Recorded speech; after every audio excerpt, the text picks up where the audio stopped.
Hello बच्चों, welcome back to my YouTube channel learning student. आप देख सकते हैं आज हम लेके आए हैं क्लास 12th के बच्चों के लिए जो यूपी बोर्ड का एग्ज़ाम दे रहे हैं उनके लिए ये पेपर है।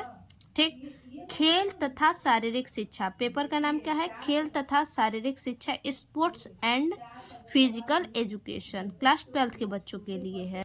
देखिए इसमें पहला क्वेश्चन हमारा क्या है? पहला क्वेश्चन है हमारा, क्रिकेट का पिता किसे कहा जाता है? ठीक, क्रिकेट का पिता किसे कहा जाता है? देखिए, R.E. ग्रांट को, W.G. ग्रेस को, डॉन ग्रेडमैन को, इनमें से कोई नहीं। ठीक, तो इनमें से जो हमारा आंसर होगा क्रिकेट का पिता किसे कहा जाता है वो होगा डी हमारा ऑप्शन, इनमें से कोई नहीं, इनमें से कोई नहीं। ठीक, अब देखेंगे क्वेश्चन नंबर दूसरा। बाल्यावस्था में विकास की गति कैसी होती है? बाल्यावस्था में विकास की गति कैसी होती है? धीमी, तीव्र, रुक रुक कर, इनमें से कोई नहीं। तो देखिए बाल्यावस्था में जो विकास की गति होती है वो धीमी होती है, ऑप्शन ए हमारा सही होगा। और ये तीव्र जो है ये किशोरावस्था में होता है। ठीक, किशोरावस्था के विकास में होता है तीव्र गति। उसके बाद तीसरा है हमारा क्वेश्चन, राष्ट्रमंडल खेलों को पहले किस नाम से जाना जाता था? जो राष्ट्रमंडल खेल हैं उनको पहले किस नाम से जाना जाता था? ब्रिटिश एम्पायर खेल, लघु ओलंपिक, संयुक्त राष्ट्र खेल, इनमें से कोई नहीं। तो जो राष्ट्रमंडल खेलों को पहले जिस नाम से जाना जाता था वो नाम है ब्रिटिश एम्पायर खेल, ऑप्शन ए हमारा सही होगा। अब देखिए चौथा हमारा क्वेश्चन है, ये सेम हमने क्वेश्चन पेपर पर से इस पे क्वेश्चन लिखा है। ठीक है, मैं इसलिए बता रही हूँ ताकि आपको कोई कंफ्यूजन ना हो। देखिए चौथा क्वेश्चन क्या है, भारत में द्वितीय प्रधानमंत्री थे। भारत में द्वितीय प्रधानमंत्री कौन थे? जवाहरलाल नेहरू, लाल बहादुर शास्त्री, राजीव गांधी, इंदिरा गांधी। तो भारत में जो द्वितीय प्रधानमंत्री थे वो थे लाल बहादुर शास्त्री, ऑप्शन बी हमारा सही होगा। अगला क्वेश्चन है 5 नंबर क्वेश्चन हमारा कह रहा है, नैश ने शारीरिक शिक्षा के कितने उद्देश्य बताए हैं? 3, 4, 5, इनमें से कोई नहीं। तो सही ऑप्शन जो हमारा होगा डी ऑप्शन, कोई नहीं। ठीक, ऑप्शन डी हमारा सही होगा।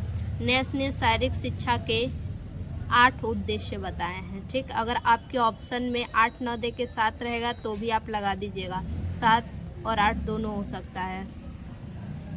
अब देखिए अगला प्रश्न हमारा, अगला क्वेश्चन है 6 नंबर, एशियाई खेलों के सूत्रपात का श्रेय किस देश को दिया जाता है? पाकिस्तान को, चीन को, भारत को, इनमें से कोई नहीं। तो एशियाई खेलों के सूत्रपात का श्रेय जो जिस देश को दिया जाता है वो देश है भारत, ऑप्शन सी हमारा सही होगा। अगला क्वेश्चन है, तूफान और तनाव की अवस्था शारीरिक विकास की किस अवस्था को कहा जाता है? तूफान और तनाव की जो अवस्था होती है वो शारीरिक विकास की किस अवस्था को कहा जाता है? शैशवावस्था, किशोरावस्था, बाल्यावस्था, प्रौढ़ावस्था। तो तूफान और तनाव की जो अवस्था होती है वो शारीरिक विकास की किशोरावस्था को कहा जाता है, ऑप्शन बी हमारा सही होगा। उसके बाद अगला क्वेश्चन है हमारा, निम्नलिखित में कौन से वेद में खेल एवं सहायक क्रियाओं का संकेत मौजूद है? ठीक, निम्न में से कौन से वेद में, किस वेद में खेल और सहायक क्रियाओं का संकेत मौजूद है? किस वेद में?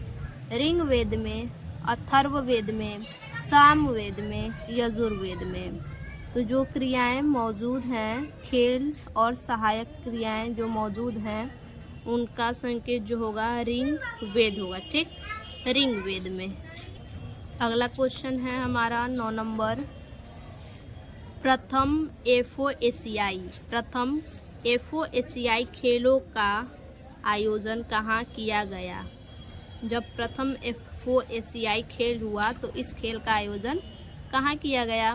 नई दिल्ली में, कराची में, भोपाल में, हैदराबाद में। तो इसका आयोजन जो है नई दिल्ली में किया गया। ऑप्शन ए हमारा सही होगा। अब देखिए अगला 10 नंबर हमारा प्रश्न है। प्राचीन काल में समय शिक्षा के केंद्र थे। प्राचीन काल में समय शिक्षा के केंद्र कौन से थे? कहाँ पे शिक्षा प्राप्त होता था? अखाड़े में, आदि विद्यालय में, गुरुकुल में, इनमें से कोई नहीं। तो प्राचीन काल में जो शिक्षा का केंद्र था वो था गुरुकुल। ऑप्शन सी हमारा सही होगा। उसके बाद देखिए हमारा प्रश्न आ गया अति लघु उत्तरीय प्रश्न। ठीक, अति लघु उत्तरीय प्रश्न। पहला प्रश्न है, आप देख सकते हैं, ओलंपिक पदक कितने प्रकार के होते हैं? तो देखिए ओलंपिक पदक जो है 3 प्रकार के होते हैं। हमने यहाँ पे आपको नाम भी लिख दिया है कौन कौन से। स्वर्ण पदक, रजत पदक, कांस्य पदक। ठीक, यही 3 होते हैं, इसको आप याद रखिएगा। उसके बाद 12 नंबर हमारा प्रश्न है, बैडमिंटन की चिड़िया का भार एवं पंखों की लंबाई बताइए। जो बैडमिंटन की चिड़िया होती है उसकी भार और उसकी पंखों की लंबाई। तो बैडमिंटन की चिड़िया का भार 4.74 से लेकर 5.5 ग्राम तक होता है और इसकी लंबाई जो है 62 से 70 मिलीमीटर होता है।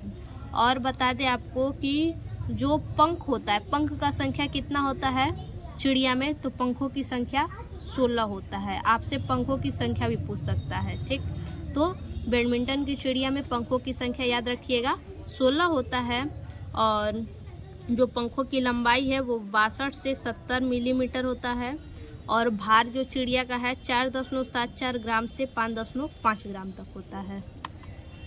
देखिए अगला प्रश्न है 13 नंबर, शारीरिक वृद्धि की एक विशेषता बताइए। देखिए शारीरिक वृद्धि की एक विशेषता यह है कि जन्म के बाद करीब 1 या 2 साल तक बच्चे तेजी से बढ़ते हैं। इसको याद रखिएगा, क्या है? जन्म के बाद बच्चे क्या होते हैं? करीब 1 या 2 साल तक तेजी से बढ़ते हैं। अब देखिए अगला प्रश्न है, पीटी ड्रिल एवं व्यायाम किस काल से प्रारंभ हुआ? किस काल से प्रारंभ हुआ? प्राचीन काल से। पीटी ड्रिल एवं व्यायाम किस काल में प्रारंभ हुआ? प्राचीन काल में प्रारंभ हुआ। ठीक है, अब अगला प्रश्न देखिए अगला प्रश्न है हमारा 15 नंबर, प्रथम एशियाई खेलों का प्रारंभ कहाँ हुआ था? प्रथम एशियाई जो खेल है उसका प्रारंभ कहाँ हुआ था? तो देखिए प्रथम एशियाई खेलों का प्रारंभ नई दिल्ली में हुआ था। ठीक, कहाँ हुआ था इसका प्रारंभ? नई दिल्ली में। और नई दिल्ली में हुआ था, ये भी याद रख लीजिए कब हुआ था नई दिल्ली में? तो 4 मार्च 1951 में। याद रखिएगा, यहाँ हम लिख दे रहे हैं 4 मार्च 1951 ईस्वी में हुआ था। ठीक, अब देखिए अगला प्रश्न, भारतीय ओलंपिक संघ की स्थापना कब हुआ? भारतीय ओलंपिक संघ का स्थापना कब हुआ? तो 1927 ईस्वी में हुआ। 17 नंबर हमारा प्रश्न है, विकास की एक परिभाषा लिखिए। विकास की एक परिभाषा लिखना है। तो देखिए विकास एक सतत यात्रा है जो व्यक्तिगत, व्यावसायिक, सामाजिक और आर्थिक क्षेत्र में निरंतर विकास करता है। अगला प्रश्न है, भारत का राष्ट्रीय पक्षी कौन सा है? बताइए भारत का राष्ट्रीय पक्षी कौन सा है? तो भारत का राष्ट्रीय पक्षी मोर है। ठीक, अगर उत्तर प्रदेश का कहा जाए तो उत्तर प्रदेश का जो राष्ट्रीय पक्षी है वो सारस है। अब देखिए 19 नंबर क्या है? 19 नंबर प्रश्न है हमारा, भारत में हॉकी का पहला क्लब कहाँ स्थापित किया गया? भारत में हॉकी का जो पहला क्लब है वो कहाँ स्थापित किया गया? तो कोलकाता, कब स्थापित किया गया? सन 1885 में। कब स्थापित किया गया हॉकी का पहला क्लब? 1885 में स्थापित किया गया। और कहाँ स्थापित किया गया? तो भारत में कोलकाता में स्थापित किया गया। ठीक है, अब देखिए अगला हमारा है लघु उत्तरीय प्रश्न। ठीक, लघु उत्तरीय प्रश्न, प्रश्न संख्या 20। देखिए, प्रमुख राष्ट्रीय खेल बताइए। तो प्रमुख राष्ट्रीय खेल हॉकी है। देखिए अगला प्रश्न है वृद्धि एवं विकास में अंतर बताइए। ठीक, वृद्धि और विकास दोनों में हमें अंतर बताना है। एक साइड वृद्धि लिखेंगे और दूसरे साइड विकास लिखेंगे। तो देखिए वृद्धि और विकास। देखिए वृद्धि में पहला क्या है? ये संरचनात्मक परिवर्तनों तक ही सीमित है। कहाँ तक? संरचनात्मक परिवर्तनों तक ही ये वृद्धि सीमित है। और वहीं देखिए विकास, विकास कार्यात्मक परिवर्तनों से जुड़ा है। देखिए ध्यान से, वृद्धि संरचनात्मक परिवर्तनों तक ही सीमित है। संरचनात्मक परिवर्तन तक वृद्धि सीमित है और वहीं विकास कार्यात्मक परिवर्तन से जुड़ा है। ये सीमित है और ये जुड़ा है। अब देखिए दूसरा है वृद्धि के पैटर्न में वैश्विक भिन्नता होती है। वृद्धि के पैटर्न में वैश्विक भिन्नता होती है और वहीं विकास का एक निश्चित पैटर्न होता है। ठीक, अब देखिए अगला प्रश्न, अगला 3 नंबर है वृद्धि हमेशा बाहरी होती है। वृद्धि क्या होती है? हमेशा बाहरी होती है। यानी मनुष्य का मान लीजिए शरीर है तो उसमें वृद्धि हो रहा है, तो बाहर से दिखेगा क्या वृद्धि हो रहा है, जिसे मापा जा सकता है। ठीक है, और वहीं विकास आंतरिक और बाहरी दोनों होता है। ठीक, जैसे कोई मनुष्य उसका मानसिक विकास होता है तो उसे क्या कहते हैं? आंतरिक विकास, और बाहरी दोनों होता है। ठीक, तो चौथा नंबर वृद्धि एक निश्चित समय के बाद रुक जाती है। वृद्धि क्या होती है? एक निश्चित समय के बाद वृद्धि रुक जाती है और वहीं विकास जो होता है आजीवन चलता रहता है। वृद्धि क्या होती है? देखिए मनुष्यों में जैसे वृद्धि है वो क्या होती है? वृद्धि जो है कि एक समय पे जाके रुक जाती है। जैसे लंबाई है तो लंबाई में हमारे वृद्धि होती है और एक समय पे जाके वो लंबाई रुक जाती है। ठीक, यानी वृद्धि रुक गई। और वहीं विकास है, विकास आजीवन चलता रहता है। यानी विकास, हम जीवन भर कुछ न कुछ सीखते रहते हैं, हमारा विकास होते रहता है। तो इसीलिए बोला है कि विकास आजीवन चलता रहता है। उसके बाद देखिए अगला प्रश्न है शारीरिक शिक्षा के कोई 4 सामान्य उद्देश्य बताइए। किसके? शारीरिक शिक्षा के कोई 4 सामान्य उद्देश्य बताइए। देखिए पहला उद्देश्य है शारीरिक स्वास्थ्य और प्रशिक्षण प्राप्त करना। क्या है? शारीरिक स्वास्थ्य, यानी शारीरिक रूप से वो क्या हो? स्वस्थ हो और प्रशिक्षण प्राप्त करे। चेतना पेशी कौशल का विकास करना। चेतना यानी मानसिक पेशी का क्या हो? उसका विकास हो, कौशल विकास हो। ठीक, उसके बाद तीसरा है संवेदनशील शिक्षा के लिए प्रयास करना। उसे क्या करना चाहिए? शिक्षा प्राप्त करने के लिए प्रयास करना चाहिए। चौथा है व्यक्तित्व और आचरण का विकास करना। क्या करना चाहिए? व्यक्तित्व और अच्छे आचरणों का विकास करना चाहिए। ठीक है, अब देखेंगे 22 नंबर प्रश्न हमारा हो गया। अब देखेंगे 23 नंबर प्रश्न। देखिए 23 नंबर प्रश्न है हमारा ओलंपिक प्रतियोगिता के विभिन्न प्रारूप संक्षेप में बताइए। क्या? ओलंपिक जो प्रतियोगिता है उनके क्या करने हैं? विभिन्न प्रारूप संक्षेप में बताने हैं। देखिए प्रारूप, सबसे पहले ओलंपिक प्रतियोगिता 4 तरह की होती हैं। कौन कौन सी होती हैं? देखिए यही 4 हैं। पहला है हमारा ग्रीष्मकालीन ओलंपिक। ठीक, दूसरा है शीतकालीन ओलंपिक, तीसरा है पैरालंपिक और चौथा है यूथ ओलंपिक। ठीक, अब इसके बाद देखिए यहाँ ध्यान दीजिएगा, क्या कह रहा है कि प्रतियोगिताओं के विभिन्न प्रारूप, यानी विभिन्न प्रारूप बताना है कि कितने प्रकार होते हैं, कितने पदक होते हैं, कितने खेल होते हैं। ये क्या है, विभिन्न प्रकार के प्रारूप हैं, तो इन्हें संक्षेप में बताना है। देखिए अब ओलंपिक खेलों में 3 तरह के पदक होते हैं। ठीक, कौन कौन से पदक, देखिए पहला है स्वर्ण पदक यानी गोल्ड मेडल जिसे कहते हैं। दूसरा है रजत पदक यानी सिल्वर मेडल जिसे कहते हैं। और तीसरा है कांस्य पदक जिसे ब्रांज मेडल कहते हैं। उसके बाद ओलंपिक खेलों में शामिल होने वाले कुछ खेल, ये कौन कौन से खेल हैं ओलंपिक खेल में जो शामिल हैं, देख लीजिए उनको। देखिए पहला है तैराकी, दूसरा मैराथन तैराकी, तीसरा ड्राइविंग, चौथा वाटर पोलो, पांचवा आर्टिस्टिक स्विमिंग, छठवा बायथलॉन, सातवां क्रॉस कंट्री स्कीइंग,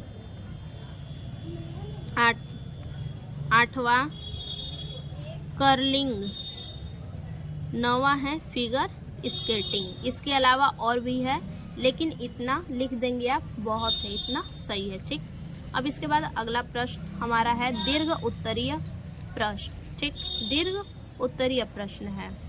अब देखिए दीर्घ उत्तरीय प्रश्न में पहला प्रश्न है हमारा 24 नंबर प्रश्न जो है वो है शारीरिक शिक्षा के महत्व पर प्रकाश डालिए।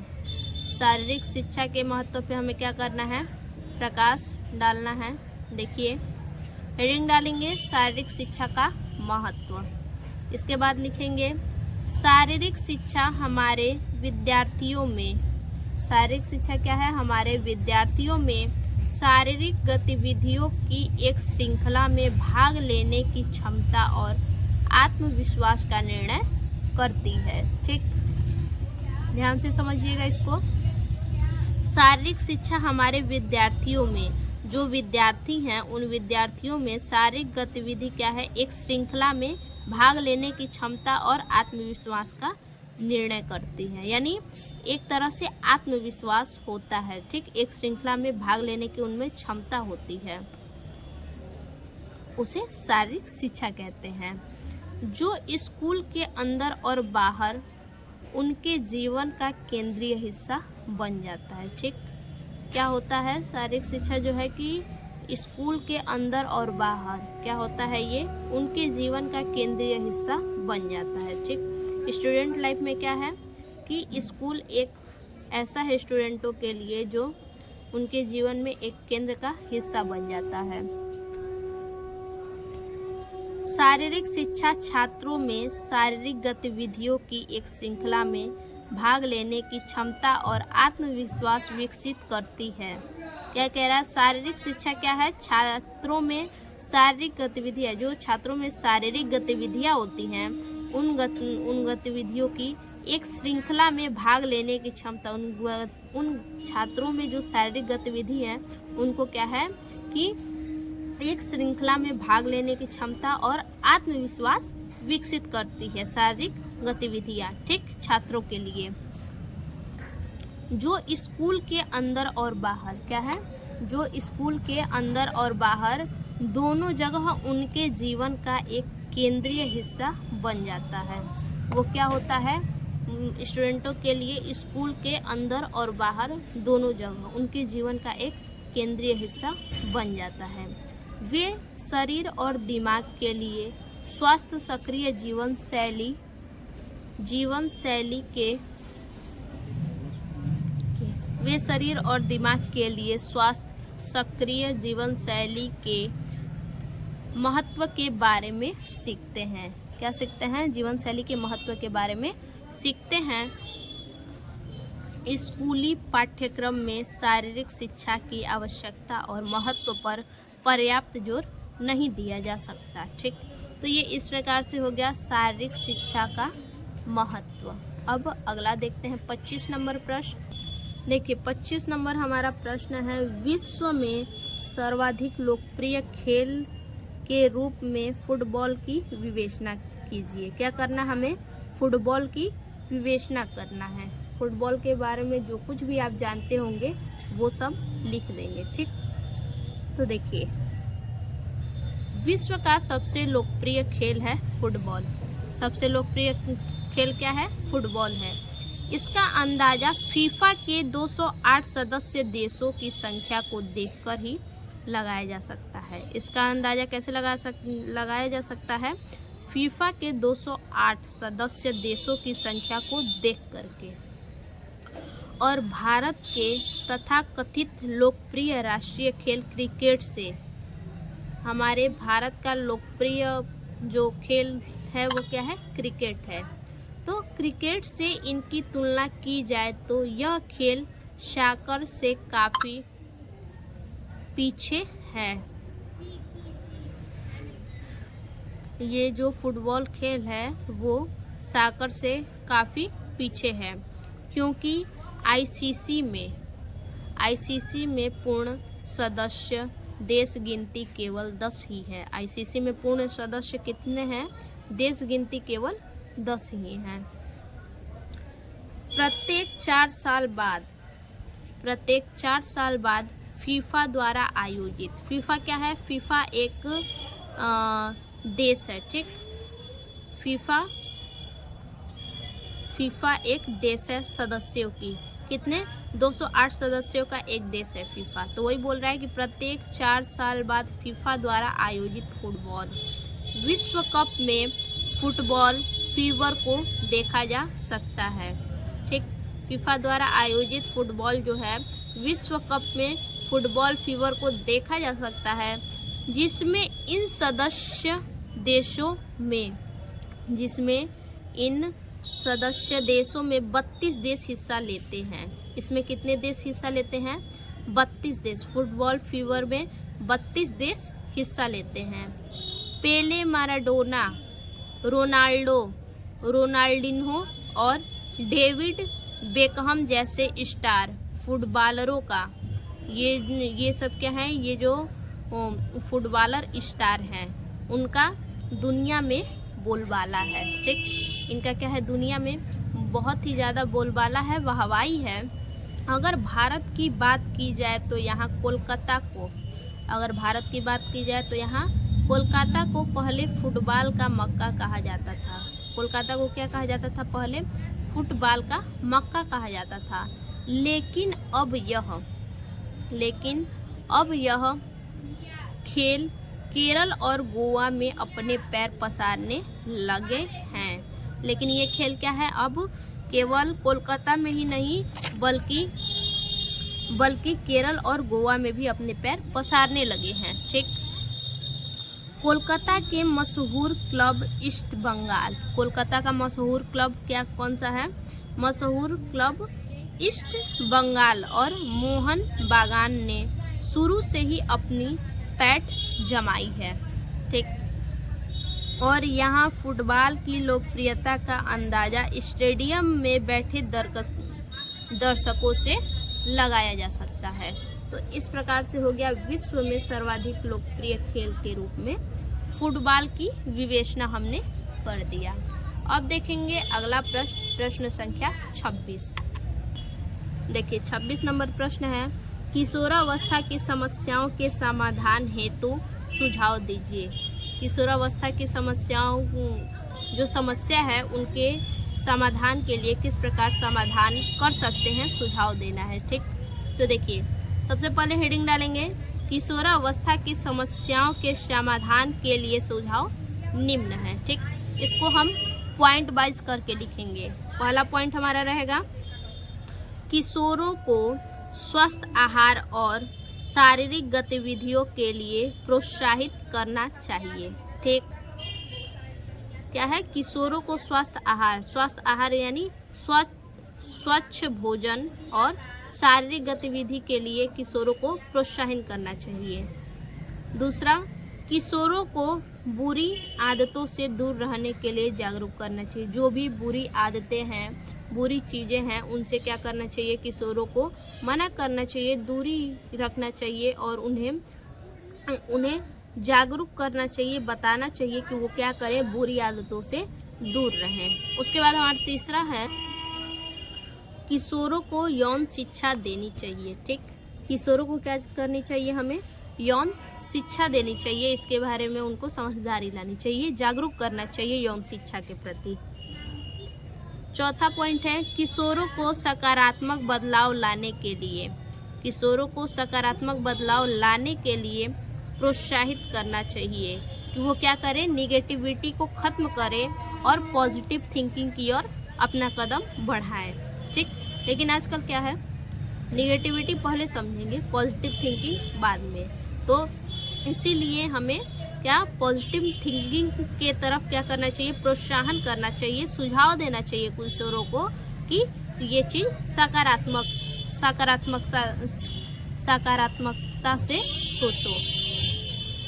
पांचवा पॉइंट है किशोरों को मानसिक स्वास्थ्य से जुड़ी समस्याओं के लिए सही सलाह और मदद देनी चाहिए। जैसे जो किशोर मानसिक स्वास्थ्य से क्या है, डिस्टर्ब है या कुछ भी है, तो उन्हें हमें सुझाव देना चाहिए, सलाह देना चाहिए, प्रोत्साहित करना चाहिए कि वो क्या करें कि मानसिक स्वास्थ्य से जुड़ी जो भी समस्याएं हैं उनके लिए सही सलाह और मदद लें। ठीक, अगला पॉइंट है हमारा 6 नंबर पॉइंट है हमारा किशोरों को राष्ट्रीय अस्मिता के प्रति सम्मानित रहने के लिए प्रोत्साहित करना चाहिए। जो किशोर हैं उन्हें राष्ट्रीय अस्मिता के प्रति सम्मानित, यानी ऐसा वो काम करे जिससे उन्हें सम्मानित किया जाए, प्रोत्साहन मिले उन्हें। ठीक, ऐसा उन्हें हमें सुझाव देना चाहिए कि वो राष्ट्र के प्रति ऐसा काम करे जिससे उन्हें सम्मान मिले, प्रोत्साहन मिले। ठीक, तो इतना पॉइंट आप लिख दीजिएगा किशोरावस्था की समस्याओं के समाधान के लिए। अब देखिए अथवा करके इसमें एक और क्वेश्चन है, राष्ट्रमंडल खेलों की विस्तृत विवेचना कीजिए। ठीक, राष्ट्रमंडल में जो खेल होते हैं, जो खेल हैं राष्ट्रमंडल के जितने भी खेल हैं, उसे हमें क्या करना है, विस्तृत विवेचना करना है। तो इस क्वेश्चन को आप कीजिएगा, ये क्वेश्चन मैंने आपके लिए छोड़ा है। फिर से मिलते हैं ऐसे एक और नए वीडियो में, तब तक के लिए धन्यवाद।